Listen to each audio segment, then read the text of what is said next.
said I was gonna do a live tonight. I slept and I was so tempted to not even come on, but I had a good discussion with a few of you. We were talking about our West Indian culture, and the topic of light skin came up. And the Lord downloaded some stuff in my mind that I wanted to share because but being born in Canada and the Lord, I guess, not knowing who I was at the time, but doesn't just because I didn't know who I was doesn't mean I didn't have sense. I didn't know who I was, but I was still as smart as I am right now. So get that, right? So as I was growing up, I had some questions about this idea about people who were light skinned being, like especially women, being better or treated differently than people who had more color. It baffles my mind. It was baffling to me because I saw some people who were fair, some women who were fair who are not attractive. I'm so sorry. They're not. It's the only thing they had for them is their complexion, the fact that they're lighter. And I've never fallen for that. Maybe because I'm a person who's into art. I don't know why I never fell for that, but that to me made no common sense to me. So that's one thing. Also too, I met a lot of guys when I was playing basketball, particularly when I started playing in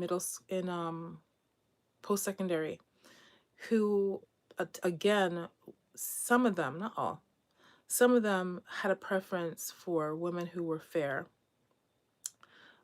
All of them had preference for women who were attractive for sure and athletic, but a lot of the West Indian ones especially had a preference for women who were white or women who were fair skinned. This is my perspective. This is not really necessarily how they were thinking because I'm not them, but this is what I saw. Some. Anyway, so this is okay. So I worked in the school board and I also went to post secondary. And so I have a, hey, um, this is going to be a topic. It's going to rub people the wrong way. I think it might. But I wanted to address something. It's important for you guys to think a certain way because I've come across a lot of knowledge due to my experience working in the board and working with kids. Okay, so doesn't matter what our experience is, we are a creation. This is my belief, okay? This is what it is. There's only one truth, all right? We are a creation. We were created, whether we are red, brown, black, yellow, whatever, we are created, okay? We have a creator. My God, this light is hot. Hold on a second. Okay. And okay, so I believe the Bible is our template. Our Bible is our guide. All right. So the Bible says in Ephesians 6, verse 12 to 13, it says, "We wrestle not against flesh and blood, but against principalities, powers, against the rulers of the darkness of this world, against spiritual wickedness in high places." Now, the key thing is that we wrestle, we're fighting. Okay. Someone says something. I have to.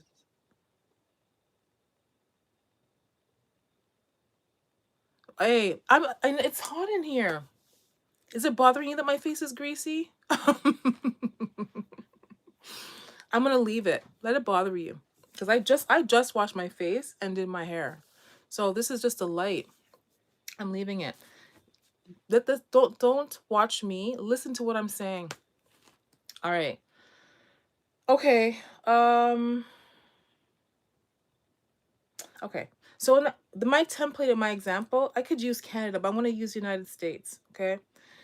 In the United States, and I could use West Indies too, because a lot of people in that are of color are coming from ancestral lines from slavery, who they were selected because of whatever their strength, their intelligence, or whatever else, mostly because of their strength and their ability to work land and to produce for whoever was taking them. Now, people who went to the West Indies and um, people who went to the West Indies through slavery, and people who went to the States through slavery, weren't the people that were white didn't just come there and take them. They they were given away by other Black people. Black people gave away their own people. I don't know how it went down, but that's kind of how it was. All right, so in this, I'm going to use the States as an example because there's a lot of movies about slavery and how people overcame slavery in the United States, okay? Okay.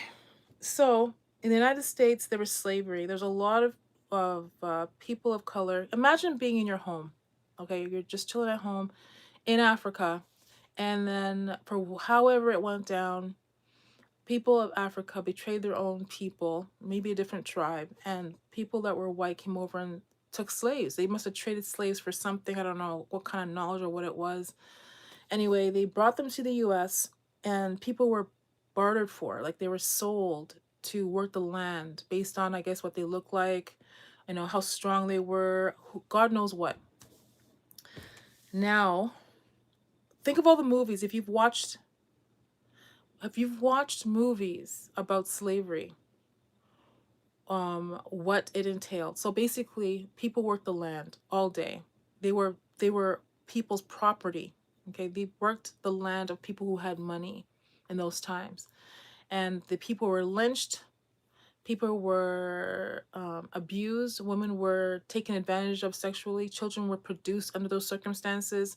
Men were allowed they were allowed to be together with their chosen spouse only to procreate. And then men had to go and live somewhere else. And if I'm wrong at some point, you can let me know.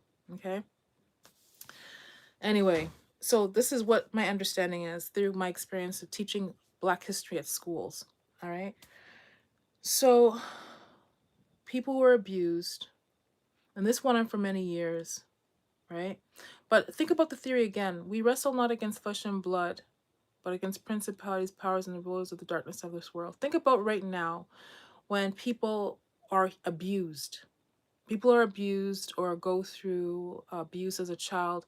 We keep talking about therapy and healing. All right, think about that. And then think about slavery and think about how people were beaten and hung and watched each other being hung and probably betrayed each other to save their own behind.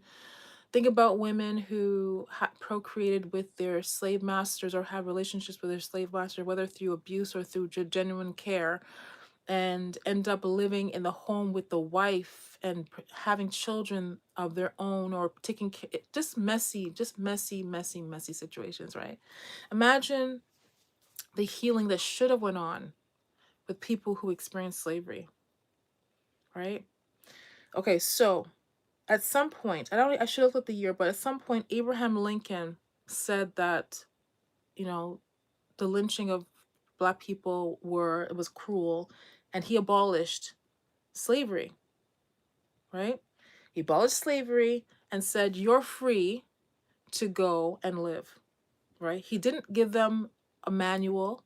He didn't say you should go heal. He didn't say, imagine being in a situation where you're stuck. You're trying to escape. You don't even know where you're escaping to, but you know what you're going through was cruel and abusive. And one day they say people say that Abraham Lincoln was kind when he abolished slavery. But how kind could you be knowing these people didn't have anywhere to go? They were probably all full of demons based on the abuse that they had endured at the hands of people of another race. So their self-esteem must have been so low. I remember at this time, men didn't live, they weren't able to live with their wives. Their wives were kind of like the property of the slave house, and the husbands lived in other quarters. So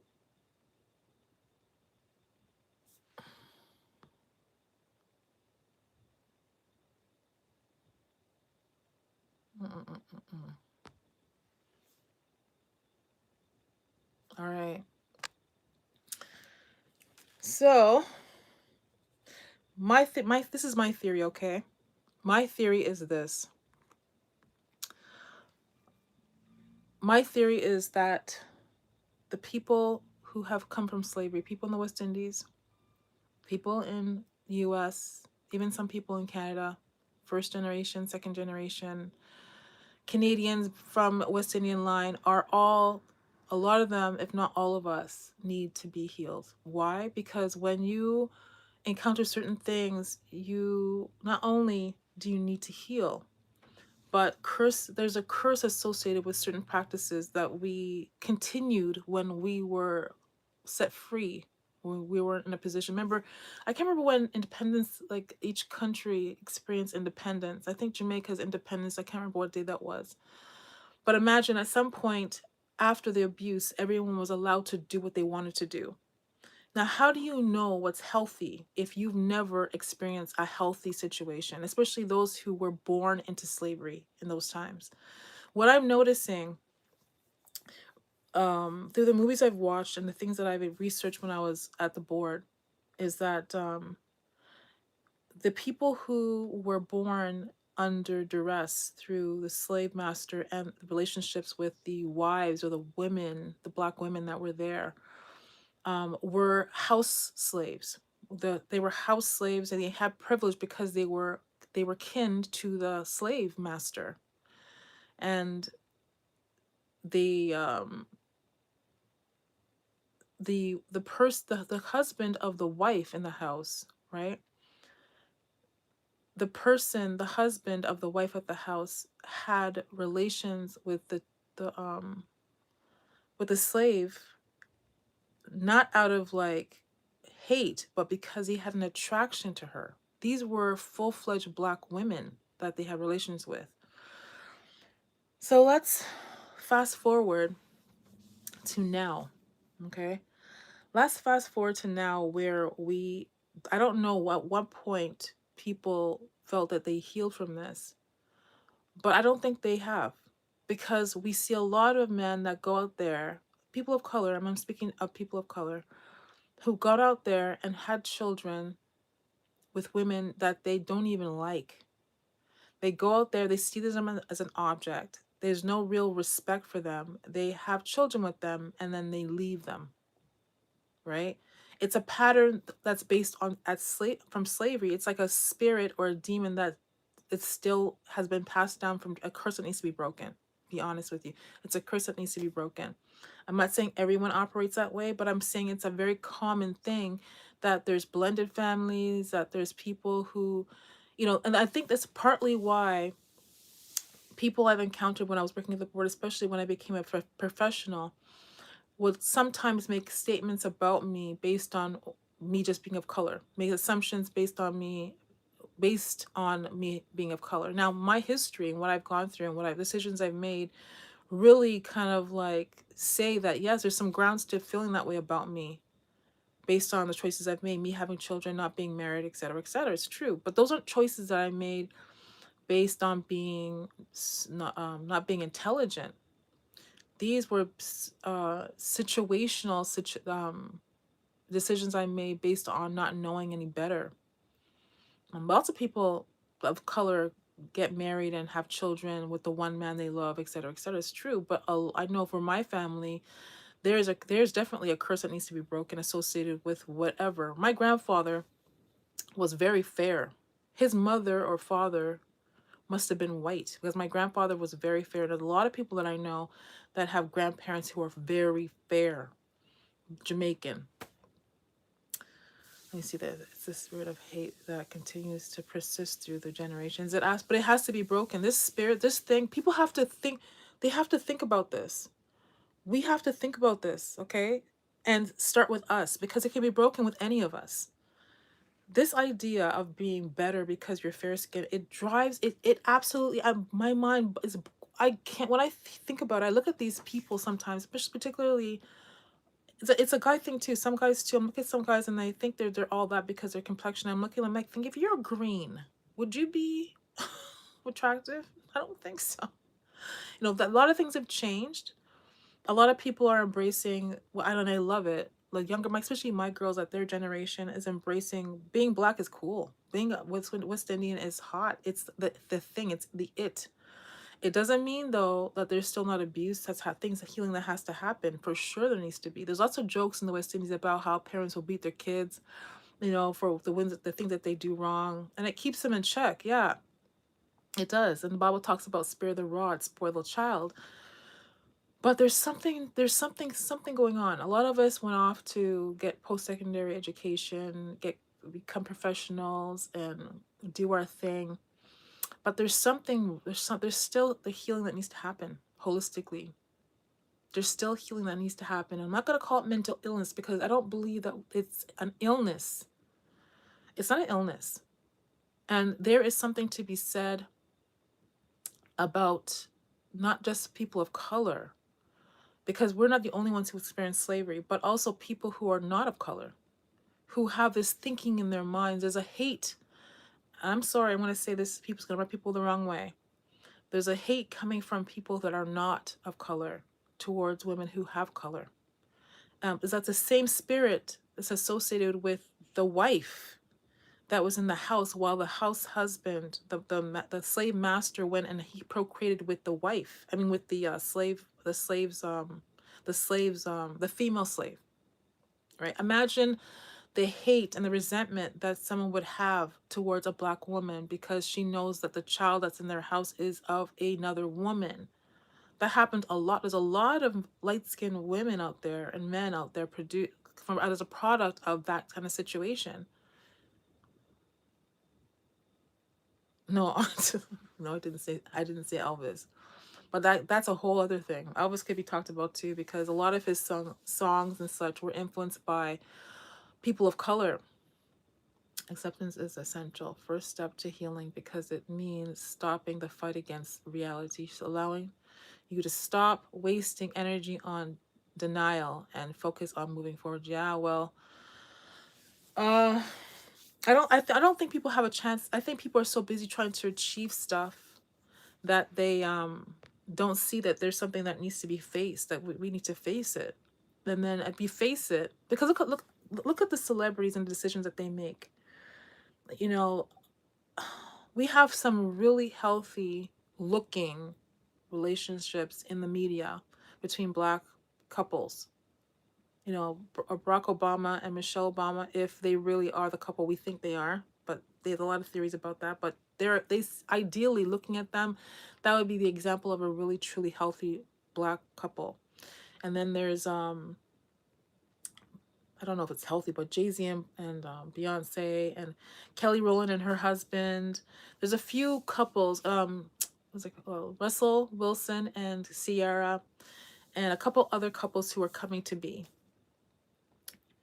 It involves recognizing rather than suppressing emotions and situations, even painful ones, which reduce unnecessary suffering and foster self-compassion. Yeah. But I think people have to see this. This is the thing, the beauty of doing what I used to do for a living. When I was working for the board, I used to work with kids who were suspended and expelled. These kids were brilliant. A lot of them, if not all of them, were so intelligent because they think about it. They drove a whole school nuts. We had meetings with all 15 adults at a table discussing one kid. You have to be smart to cause that much of a ruckus, right? Anyway, I had a chance to kind of have these kind of discussions with those students. We went beyond the issues that brought them to the program. We talked about stuff like this, like a Black History Month, which is approaching in February. We talked about the reason why, like let's just say one student had an issue with, you know, actual issues, right? We may have I may have a class, a group that I teach where we're talking about that particular issue, not necessarily that particular student's issue, but overall that issue. And we'll all, kind of chime in and discuss, where those issues stem from and how we can heal from it. All those students always left the program with more than they came there they bargained for. With working with me. Like, I'm always the type of person that if one student can benefit from the talking and the healing from a situation, the whole group can. And this included people from other cultures as well. Our program had people from India, people from, all different backgrounds. So on that note, let me touch on something else. Sarah Bartman, she was a woman from Africa. These are some names if you're not familiar, because I'm always assuming people know because I know, but I know I did a lot of research, so not everyone may not know about her. Sarah Bartman was from France. She was from France, but she was originally from South Africa, and she was like again taken from Africa as not necessarily a slave, but she was taken because of her extraordinarily big behind. And the men in France were intrigued by her. They found her sensual and very attractive, and they paraded her around and they exploited her and they abused her sexually. And yeah, it's a very sad. And she went on to do that and for her whole life. She never had a life of peace. It's almost like her life was produced. Like, remember, God is the author and the finisher of our faith, right? He's the one who made us. So she had a life full of hardships and exploitation and abuse at the hands of people who just didn't understand her, just thought she was very different. And there was no one to protect her or to keep her from this abuse. Her story is complicated. There's more to it than just what I'm saying. But um, there was a lot of people who felt what happened to her was unjust. Like these, and this is where I'm saying, this is why I'm talking about this. Right now, there's a thing about women filling up their lips and filling up their boobs and filling up their behinds, because it really is, the curvaceousness of a woman is enticing, and the Lord designed it that way. But he also designed different people to have different likes, different preferences. That's why we all are different. We're all different. There's a special man for that one woman and a special woman for that one man. It's just what it is, right? So the idea that this particular look right now is a thing that people will go out of their way to implant stuff in their bodies. Hey, I'm well, to make themselves look a certain way. Welcome, my love. Welcome. It to make themselves look a certain way is, my daughter would always say, "Mom, let them, let them live, let them live." And it's not a matter of not letting them live. I think people are free to do what they want to do.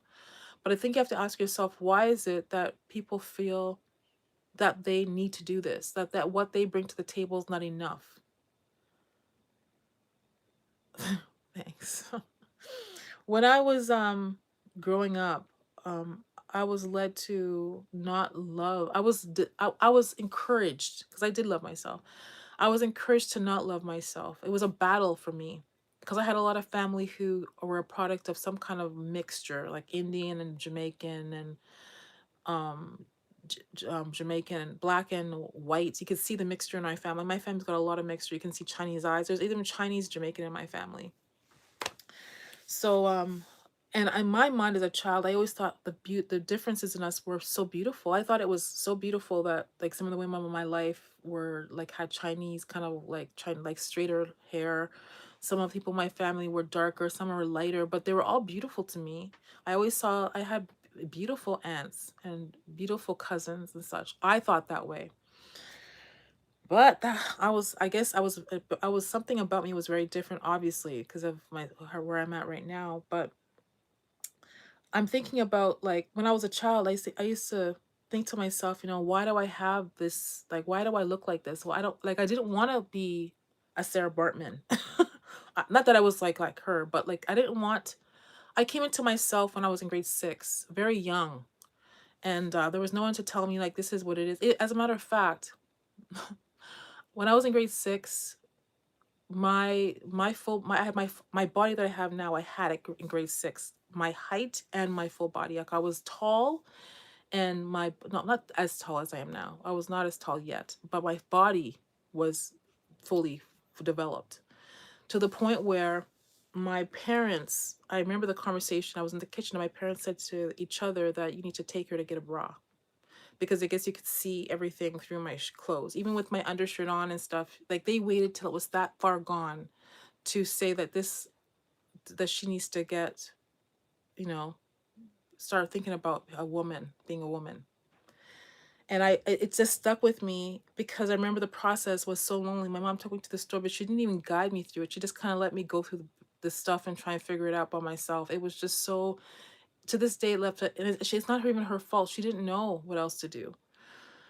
Let me read this. Cause you were black pilled as a child, and now you're coping by telling yourself comforting lies to keep yourself sane.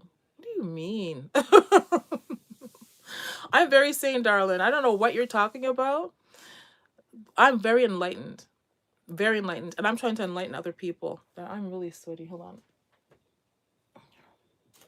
Hold on. That kind of statement. I'm gonna pin that. Hold on. That statement was so ignorant. Holy cow. I'm very sane. As a matter of fact, I feel sorry for people who feel they need to change themselves to feel attractive or to feel, and they feel they need to compete with people based on what they look like. When your beauty really stems from what's coming from inside of you, there's not much to do with what's outside of you. That whole idea of what you look like being attractive is definitely something that's implanted in us. It's nothing to do with what's real. Like I said, I could meet somebody right now that looks physically attractive, aesthetically pleasing, and they could open their mouth and be the most unattractive person I've ever met. That's just what it is. I'm so thankful that I'm at the age right now, and I'm so grounded, because that kind of statement would, I'm pinning it so it's there so people can see it. I don't know if they can see it on the replay, but it's there. And I'm not coping. I'm very much awake, but people need to know what's going on. Anyway, so I believe that people. I think even though Abraham Lincoln was commended for letting people of color go to be free. I don't know what was put in place for this, but I don't believe it was kind at all. I don't think there was enough of a process in the transition from being a slave to being free. Not at all. I think people that were of color, I think it was the coolest thing you could do. It's almost like spending your whole life, like, those criminals have people that they keep, they have them from their child, and they have them in a house for years, and then they get caught and the child comes out. They definitely put them in counseling. They don't just release them and say, let's live. There's a lot of things.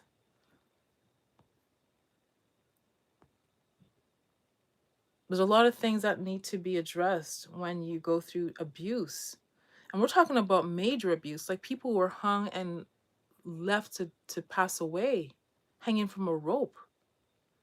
And then you say be free. How does a man know how to love a woman when all his ancestral line, they were taught to go breed her and leave and go work?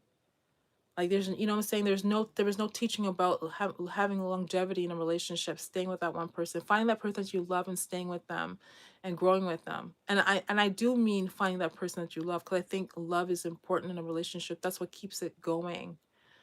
I just find the idea of people who are fair thinking, even not even the idea of people thinking that they're more attractive, but the idea that they think that they have privilege because they're fair. I think it's absolutely nuts. And there's a whole line of product that's out there to promote the same idea, that people like lighten their skin to feel better about themselves. It's I was told when the Lord led me to do this, I was actually like, so I was a little bit annoyed. I'm thinking to myself, is anyone not looking at the situation? Look at all the movies that have been based on this. We can actually, if you actually think about it, you can see that there's issues here. It is, but those are associated with curses that need to be broken. They are curses that need to be broken. When there are curses that need to be broken all over the place. There, and the Lord, I do believe what the Lord is doing with the 144,000 is he's using the 144,000 to help break curses and family lines. That's one of the things he's doing. And I know this because he revealed this to me. And the foundation of all living creatures are Adam and Eve, a relationship. It wasn't about acquiring things. When people were put on this earth initially through Adam and Eve, the Lord provided everything that we needed. He provided our the things we eat. He gave us knowledge about how to. We were in the Garden of Eden. Everything was provided for us. We had one rule to follow and blew it. The Lord didn't just throw us here and say, figure it out. I always say that. So anyway, I had to share that because I don't know how many people, like I say, because of my experience, I always assume everybody knows this, but I'm sharing that because people may not know. And if you do know, this is a refresher to have maybe have you think about this idea about being the amount of women that are even in my family who think they're better than me just because they have mixture in their family line. It's absolute insanity. What, like, as a child, I didn't know it. I was wondering why people would have treated me different or whatever else. Although I do, my grandfather was fair, and my grandmother on my mother's side was, I think she had Indian. I met her, and her hair was so long. You know, you coming down the line, you never know who's gonna get what. So I just found it very odd that we don't even question why the media puts out what they put out. Women and men just go out there and just do what they see and not even question why they're projecting this stuff at us. Like why they have this stuff as the standard. If when I was a child I had the means to change my body, um I probably would have, because at that time it wasn't popular. Being full bodied wasn't popular then. Being have thin lips and having a flat behind and no boobs was in style. It was. I don't know. I think James, if you look at James Bond's the James Bond movies and all the different women, you can see the different women, the standard of beauty, how it's changed over the years. What was in style then is so not what's in style now in relation to what people the standard of beauty is. But ideally, beauty's in the eye of the beholder. There's going to be someone beautiful to everybody. Not everyone's going to find what I look like attractive. Not everyone's going to find what James Bond thought was attractive. Everyone's sense of beauty should be different. You know what it is though? What we do is we sit in front of the social media, we sit in front of the television, and we have allow them to pump these ideas into our mind, and then it makes us feel that we need to change ourselves to be acceptable. The standard keeps changing. When I was a child, all the stuff you see that is popular and in relations to beauty is not what it was before. There's a time that there was 10 top models, like there was a such thing as high class models like Naomi Campbell, Christy Turlington. There's a few of them. And that was a standard of beauty, but they were all looked very different. Like Naomi Campbell was a dark skin, full lips, and there was what's her name again? Light skin. What's her name again? That model. Anyway, there was a sample of all different kind of cultures in that grouping of beautiful women. And I think that was the first time the standard, it became like, beauty can be found in different looks. At that time, I remember being, I think it was in the 80s then. But anyway, I had to talk about it because it was annoying. It was annoying for me, and the Lord led me to share that about that. I was like, I think that there's women out there that are feeling like, I don't know.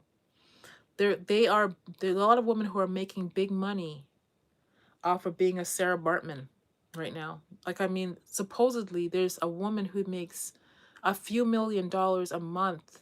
I don't know if it's on OnlyFans or what she does, but you have to question, like, there's people that they're out there that go to school, go to university, college, get their degree, their master's, their doctorate, and go to work and never make that kind of money. She's using her body. I'm not too sure exactly what she's doing. And I don't know if you know the story about this, but there's a woman out there who makes a few $1 million a month just on how she presents herself. And at one time, that type of thing was shameful. Being paraded around because of what you look like and men having their way with you was something that people shunned upon. And now it's the thing that people are making money on purpose. People have to think, like, people aren't this is something else. And the curses that are associated with that, since we're in a wrestle, we're wrestling not against flesh and blood. These are spirits and curses that need to be broken. This is such a deep thing. When the Lord revealed this to me, it was so heavy. I couldn't wait to share it. But I know this time of day we have creeps that come on here, which is fine. But it's something that I felt I needed to share because it impacts me a lot because I'm a woman of color and I have 4 daughters who are women of color, very beautiful women of color.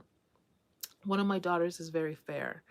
And I know she knows that she has some more privilege because she's fairer. I know that she does. Although the other ones have privilege too because they're intelligent and also because they're pretty. But there is a difference in how you're treated because of your complexion.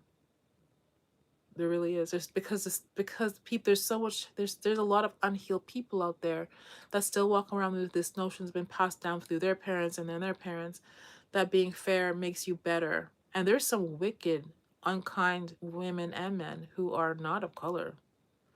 And this is based on it has to be spiritual. They feel entitled, so they're wicked. Because ideally, even though this a somehow a standard in some way, shape, or form in some places, not a lot, as big a deal as it used to be, but it's associated, that thinking is associated with the spirit for sure, for sure.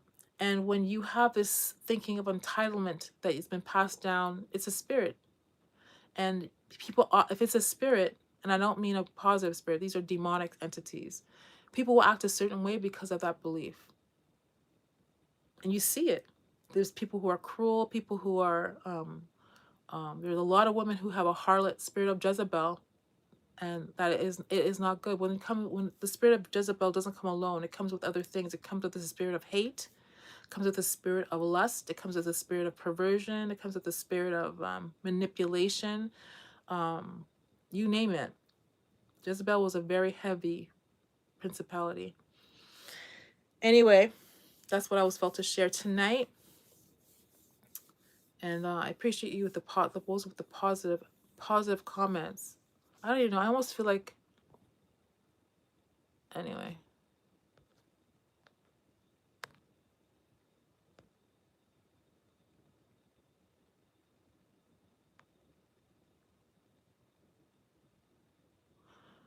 It's ignorant because it's the truth. We love program ourselves to think your personality matters as a person when really it's always been about physical, whether we it's been about initially. Okay, hold on a second. This is an interesting topic. I said this person's comment was ignorant, and I still think it's ignorant. But this is what he's saying. Rodney is saying it's ignorant because the statement that I said that his statement was ignorant. He's saying it's ignorant because it's the truth, and we love program ourselves to think our personality matters as a person when really it's always been about physical, whether we like it or not. Your physical attraction will bring someone in. Won't keep nobody. No one's gonna stay because you're attractive if your insides are hollow and you're a wicked witch, or you're a dog. No one should stay in a situation like that. But yeah, physical attraction can bring someone in. But a lot of people fall in love. Sometimes I'll see couples and I'm like, how the heck did they get together? Because they end up working together, or they end up having common interests and they do things together and they end up falling in love that way. Those kind of relationships last. Relationships that are based on just what someone looks like, absolutely, it's so shallow. There's nothing to it. And if you are in a relationship with someone based on what you look like and you think aesthetically, I've seen a lot of couples.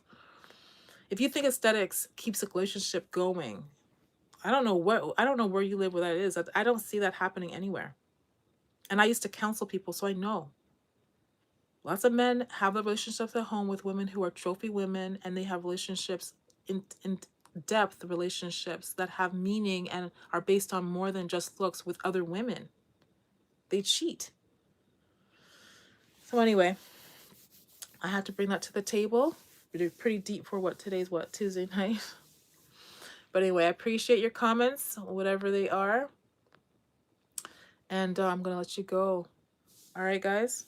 So remember, you're made marvelously, guys. You are not a mistake. You were brought here with a purpose.